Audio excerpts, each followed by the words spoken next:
Welcome to Fossils and Fiction, a podcast exploring cultural and scientific ideas about dinosaurs.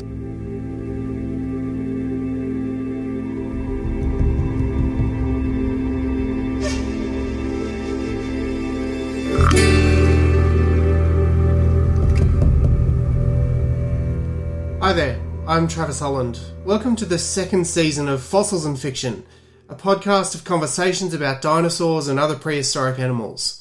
First up, I want to thank those of you who joined me for Season 1 and are now back for Season 2.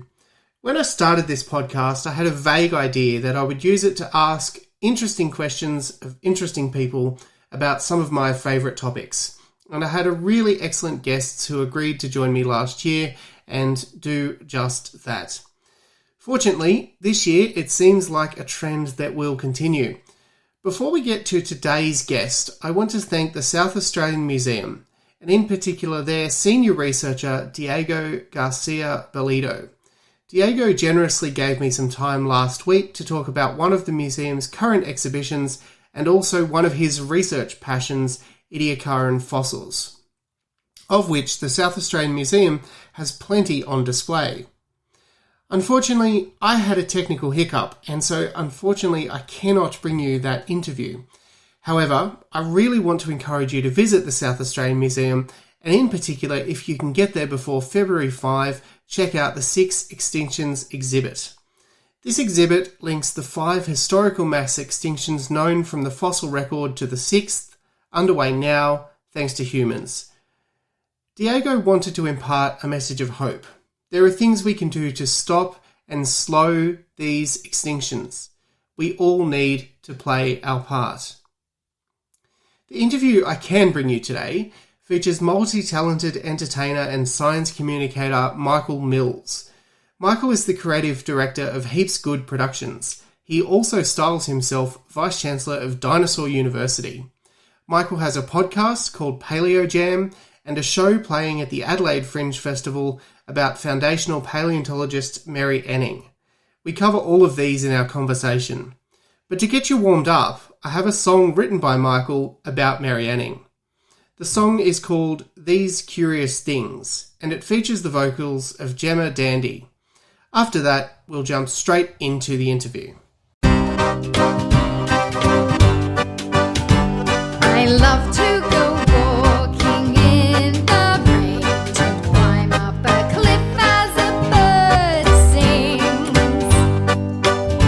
A quick little look, what's that I see? Some most peculiar, curious things. Thunderbolts, fairy hearts, birds of berries, crocodiles, deep devils,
welcome to Fossils and Fiction, Michael Mills.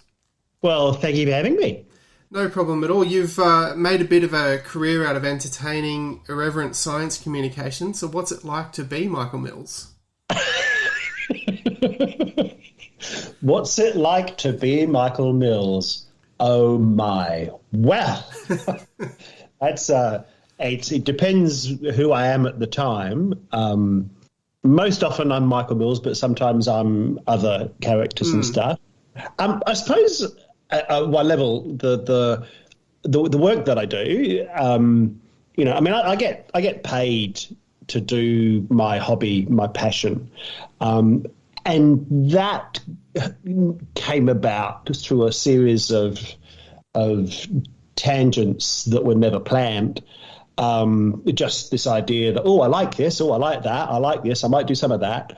So it's chaotic at times. It's amazing at times because I get to work with some brilliant humans and get to work on some really cool projects. Sometimes, most of the time, it's a thing that I've written, but other times I get to work with other organisations. So I work with Illuminat, who do building protection, architectural protection.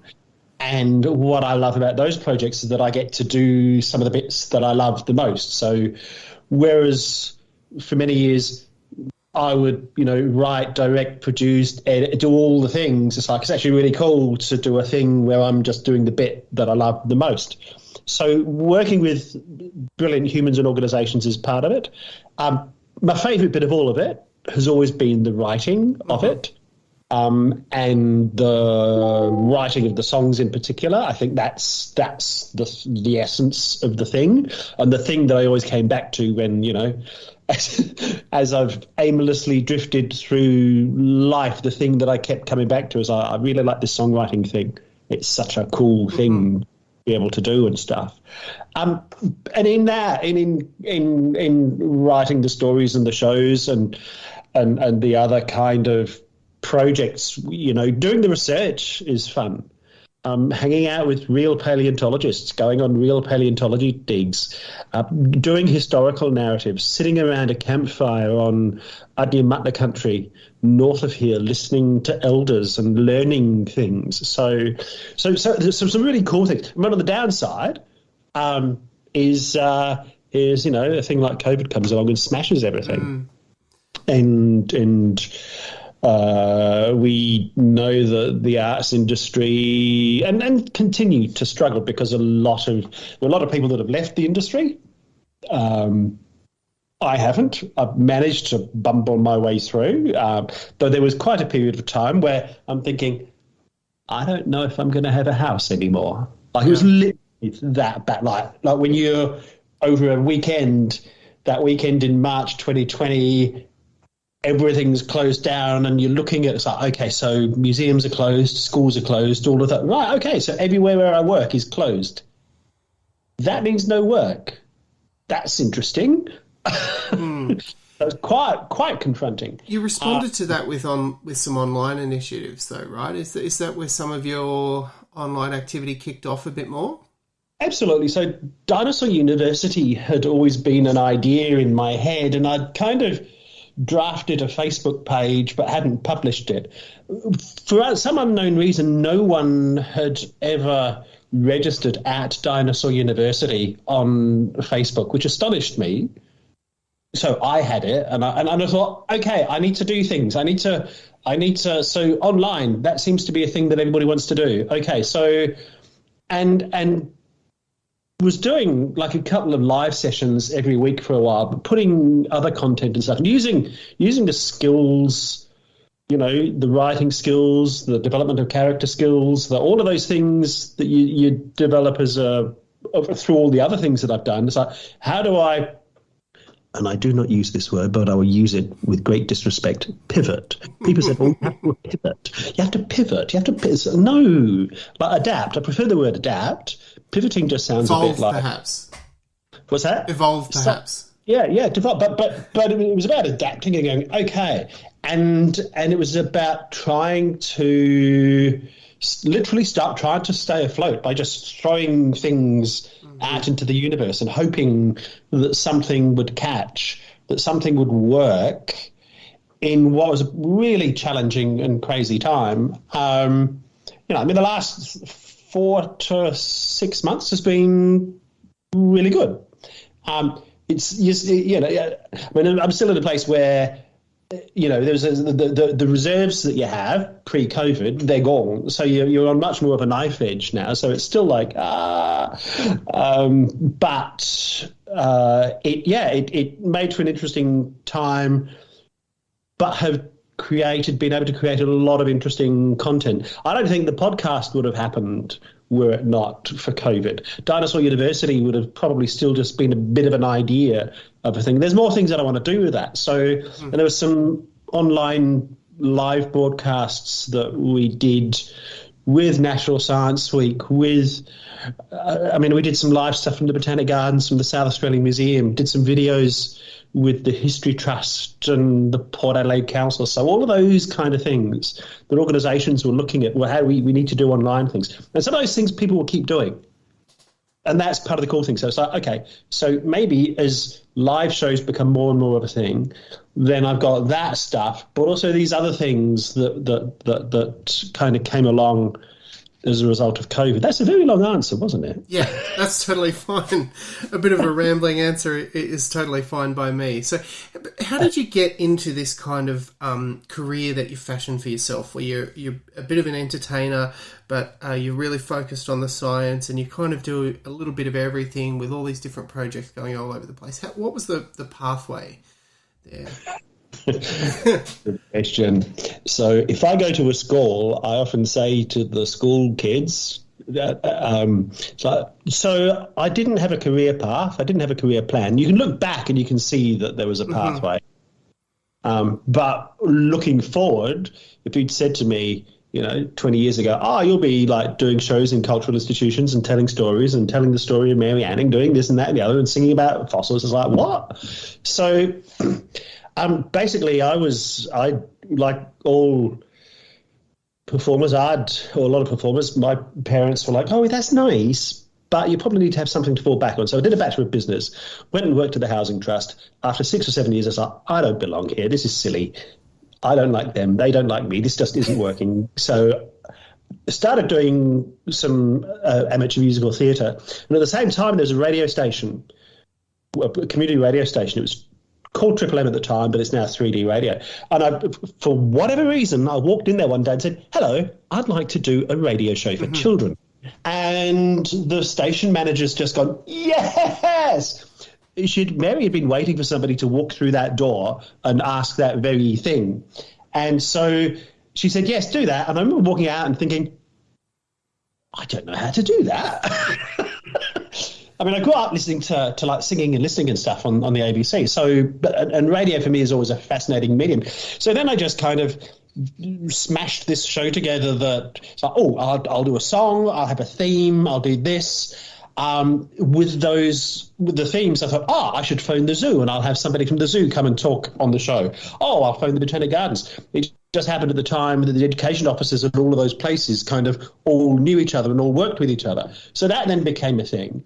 The radio show finished, and then the zoo asked me one day, could you do like a school holiday thing? And I got, of course I can. And I walked in, and I got, how do you do a thing in this place? And because I didn't know what you could or couldn't do, I thought, okay, so I'll have a character that we meet at the campfire, we go around, see the animals, and then we go back and we sing about the animals that we've discovered and seen.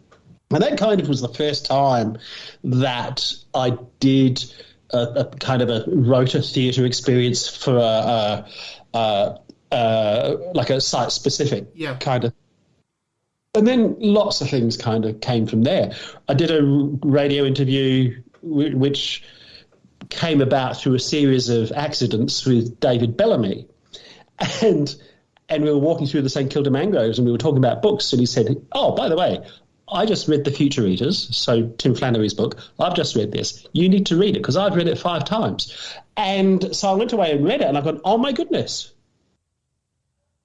giant kangaroos? What is this megafauna that I had never, ever known about? And so never been taught about. So I went away and started writing things about that. And then Prof Flint kind of developed from that. Tim Flannery came to run the South Australian Museum. So I went from sitting in a line getting him to sign my book to sitting on a houseboat, having a glass of wine and chatting with him. And then the museum started Paleontology Week. And I just happened to be in the right place when they needed somebody to deliver public programs, and a singing paleontologist kind of went, oh. So all of these paleontologists from around Australia and around the world were coming to Adelaide, and we got to do stuff during the days. We got to go out at night and have dinner. I got to sit with them and talk with them. Mm-hmm. And I remember at one point sitting with there's me, John Long, Phil Curry, Rod Wells. So Phil Curry is one of the people that advised Jurassic Park. He's the T-Rex. And I remember sitting there thinking, how did this happen? How did I get here? How did I get here? I said, what? But what I learned was the importance of the veracity of ensuring content accuracy. And that I don't get to do this thing that I do without the work that they do. Whether it's paleontologists or people that work on historical narratives, I don't get to do any of it without their stories. And so for me, that's been fundamental to how to do this thing. It's the content is and content accuracy is paramount. It's not good enough to say, oh yeah, but a pterosaur's kind of a dinosaur. No, it isn't. Yeah. No, it actually just isn't. And you hear that. You've heard that on this podcast repeatedly. The guests, will be talking about this or that and the other, and it's like, well, pterosaurs, but they're Mesozoic, but they're not dinosaurs, and plesiosaurs and mosasaurs and all the same. And then separating them from the Pleistocene animals and the predecessors, it's hard for the general public to do that sometimes, but it's important to maintain that accuracy as well. You're absolutely right. Absolutely. And you can tell great stories and produce great theatre and entertainment and still get it right. Yeah. You can, in Jurassic Park, your velociraptors can be the right size and be feathered and still be menacing. Or you use Deinonychus instead, because Deinonychus is the actual size of what they have. There's a new movie coming out now, which there's already a raging debate about the accuracies. It's just going to get wild. That movie is 65, starring Adam Driver. I don't know if you've seen the trailer, but it's going to be interesting. It's interesting, yeah. You mentioned the Mary Anning show, and I think maybe this is the second or third time you've hopefully I'm right there, engaged with Mary Anning's story. But one of the things that popped up on my Twitter feed, and the reason I reached out to you and said, come and have a chat to me, Michael Mills, is I saw your Mary Anning show, which is called A Curious Thing, the story of Mary Anning, and it's going to be at the Adelaide Fringe Festival in a few weeks as of the time of recording. Tell us about that show. Yep. Oh, okay, now you just cut out a little bit. But I was just asking about the Mary Anning show, The Curious Thing. Yeah. So tell you about the show? Yeah, please. Sure. It's really good. Come and see it. We'll put links, of course, in the show description. Yeah. So the show, so the story of the show, like in how the show has come to exist, is that for me it was always important that Professor Flint, singing paleontologist, had a science hero, and the more I hung out with paleontologists, it's Mary Anning. It's clearly it has to be like this. This is for so many reasons. It needs to be her. She is his science hero, and it actually works. It's really interesting when I'm with a school group or a group of members of the public at the South Australian Museum, and I start talking about my science hero is, without saying he or she, and then all of a sudden I say, and when she discovered this, there are occasions where there are people who go, what? Because the expectation is that, it'll be a boy, it's Einstein, it's Newton. It's like, no, it's Mary Anning. And so I then, because of the circles in which I dwell, then was made aware of a campaign to make a statue of Mary with the Mary Anning Rocks people. And I thought, well, I really should get off my bottom and write a Mary Anning song. So I wrote the Mary Anning song, and one of the performers that I worked with, Gemma Dandy, she was Mary in the video clip. We put her backing vocals on it. And as we were working on the video, we started thinking, we should do an album of songs, like a Professor Flint Gemma album where Gemma's the voice of Mary. And so that became a thing. What complicated that was COVID and the fact that she got accepted to study at Griffith University to do musical theatre. Oh, what a horrible thing. How can we record that? How do we anyway, we managed to find a time when she was back in Adelaide for Christmas and recorded the album. And as we were recording, as these things happen, we were recording the album, and one of the title track of the album, These Curious Things, we stripped it back and just played the guitar, and Jem was riffing on it. And we're just like, this is like a show. There's a cabaret kind of show in this. So the idea of a show then kind of evolved from the album. With Gemma away and not able to do the Fringe, we started thinking, well, do we get somebody to be young Mary, which is what Gemma is on the album, and try and be Gemma's Mary, or do we think differently about this? And that's when it was like, no, it needs to be, let's have this as older Mary. Mary in her mid-40s, she knows she's not well. She has an opportunity to look back and explore and talk about her legacy and some of the things that she's gone through that young Mary wouldn't have known about.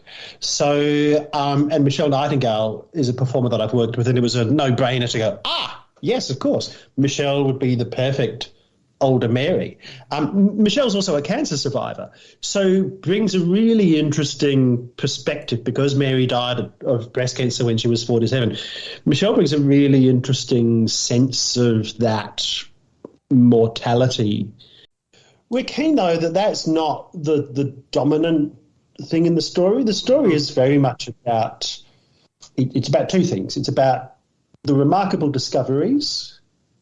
So you get an insight into the plesiosaurs and the ichthyosaurs and things like the amazing props that we've got. So there's that, but it's also about some key moments in the challenges that she faced, but also the cool things that happened and the friends that she made. So I think it is a opportunity to explore her story and explore her discoveries.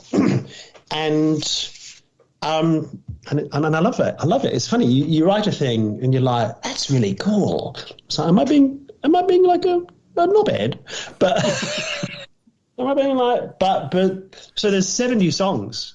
There's 3 songs from the album that worked. And there's a beautiful song on the album that Gemma sings about her dog, about Mary Anning's dog, my dog Trey. And everywhere that I put it in the show, it just seemed like I was putting it in there because it's such a lovely song and it needs to go somewhere. So it's like, does the song about Trey actually make it into the show? Well, you have to come and see and find out.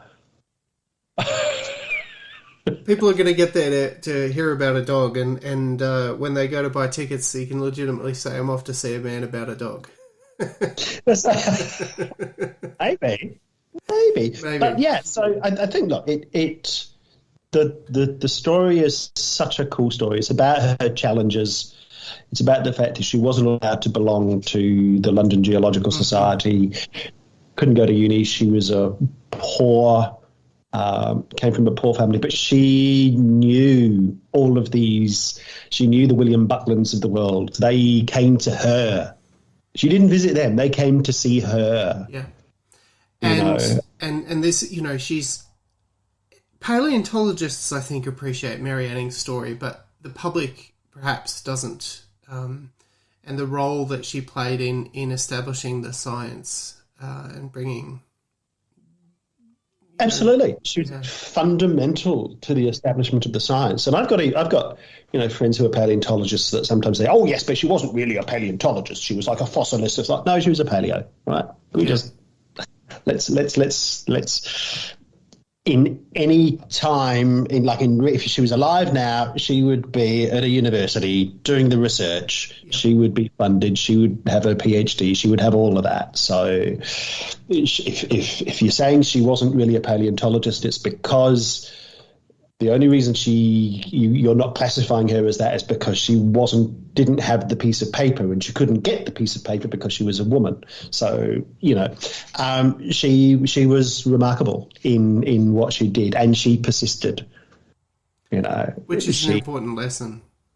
Absolutely, and she's a great role model for young boys and young girls. Young girls in particular. When I talk to them about the story, they're like, "Oh, really?" And she didn't give up, and but it's a really cool role model for young lads as well. Yeah. You already mentioned PalaeoJam, your podcast. Tell me about that. So that came about. I was often chat with the folk at Uni of Adelaide and Flinders Uni, the paleo sections in the two places. And so me and the Flinders folk were chatting. We want to do a project. What's a thing? And we'd talked, through COVID times about doing a podcast. And I thought, well, let's do that. Let's do a podcast. And there was a conversation for a while about whether the podcast would be me as Professor Flint or me as Michael. And in the end, I've gone, no, it's me as Michael, because it's not a podcast for little people. Mm-hmm. It's a podcast for teenagers and grown-ups. It's a conversation. It's me chatting with my paleo pals about the cool stuff that they do, often on a theme, but and often with several people. But it's just that whole and it's timed. So it's timed and not edited. Mm-hmm. So we press a button at the beginning that has a timer on it, and then the outgoing theme starts when it starts. So, more like a radio show than a podcast. Absolutely, yeah. Because personally, because I've done a bit of TV stuff and radio, so I thought, no, I get some podcasts of whatever amount of time they are. Mm-hmm. You listen to the Infinite Monkey Cage, and sometimes it's 47 minutes, sometimes it's 35. I was like, no, I want this to be strictly 30 minutes every episode.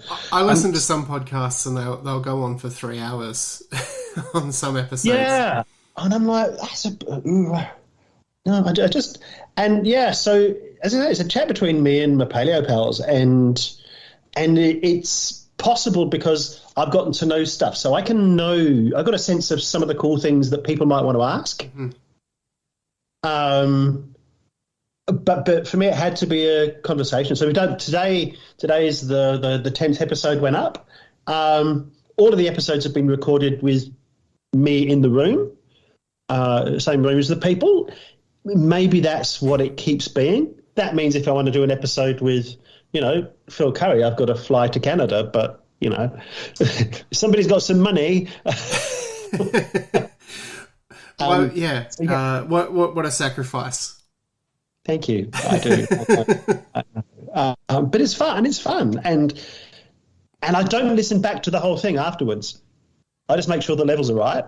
Yep. And make sure the intro theme and the outro theme are in place, write up the podcast notes, and then just put it out there. And at the end of it, when you've had a conversation, it's like, yeah, that was a really cool chat. So far, luckily, the 10 have all been cool. So great. Once you finish listening to this one, PalaeoJam, listen to that one. Yeah, absolutely. I'll make sure to link to it. There's no gatekeeping here at all, Michael.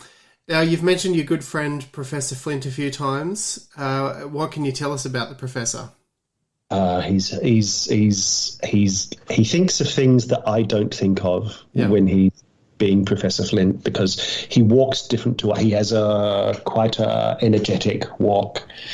You know, I think some of those comedians that constantly pace on, he constantly paces, and that's because that's how do you create these characters, and he's the most defined character that I have, and I love the fact that, you know, Flint can do a show, but then he'll finish the show and he can talk to the public about things. Mm-hmm. He can do I can be Flint to be we could do an interview. You could do a podcast with me as Prof Flint one day, and him the whole podcast.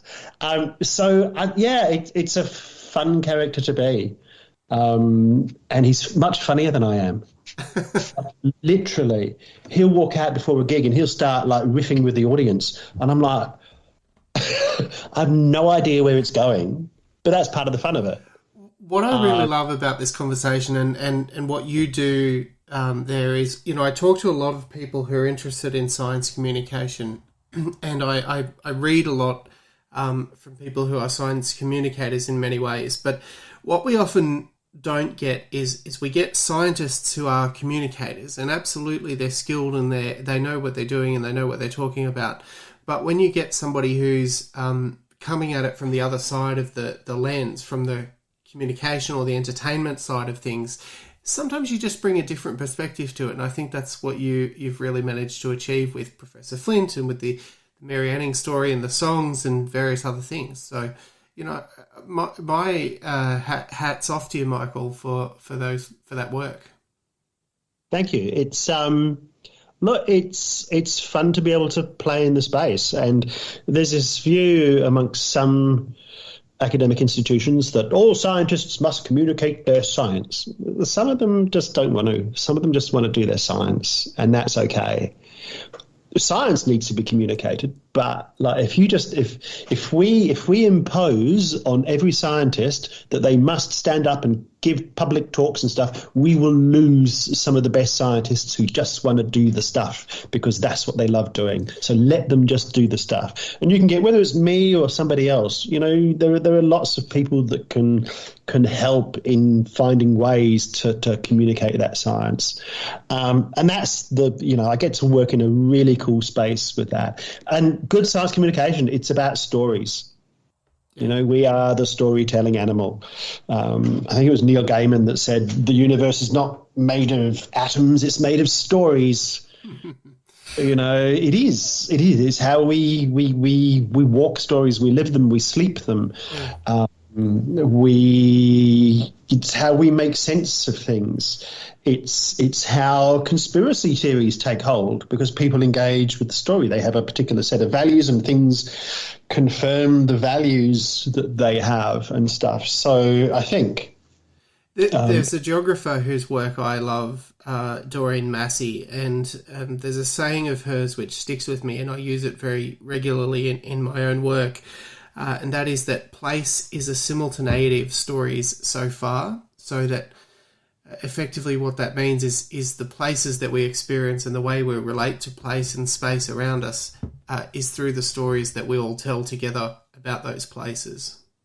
Absolutely. One of the things that Prof Flint's narrative kind of involves now is like, what are the prehistoric stories of where you live or where you are right now? What swam above your heads? Not reading in a book about T-Rex from somewhere in America. What walked where you now walk? Mm-hmm. Whose shadows do you walk in that crawled or slithered or swam or flew above your heads? I love that, connecting prehistoric stories to present stories. And of course, we live in a country where, you know, people have lived here for 60,000 years. So there's those stories, not mine to tell, but those stories that are all a part of the stories of who we are.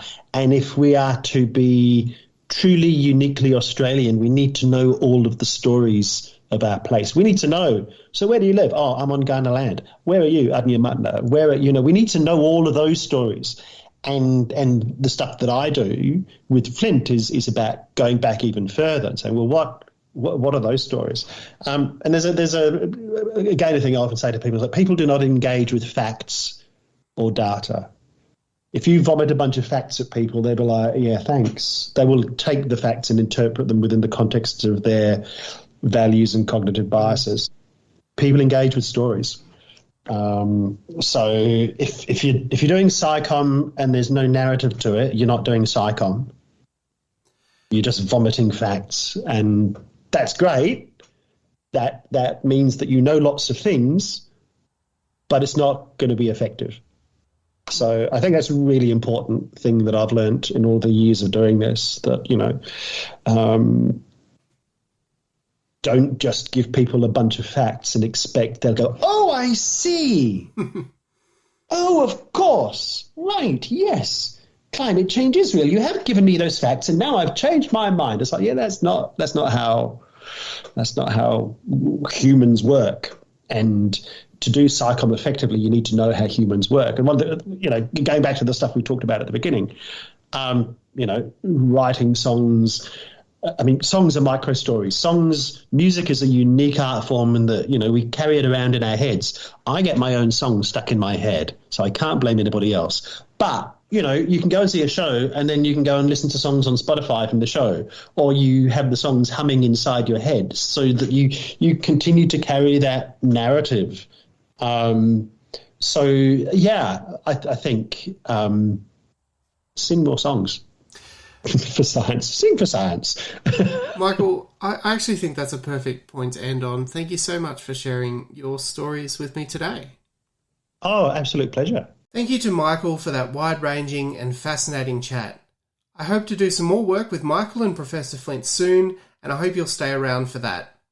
More details about Michael's work and a link to tickets for his Merry Anning show are in the show notes.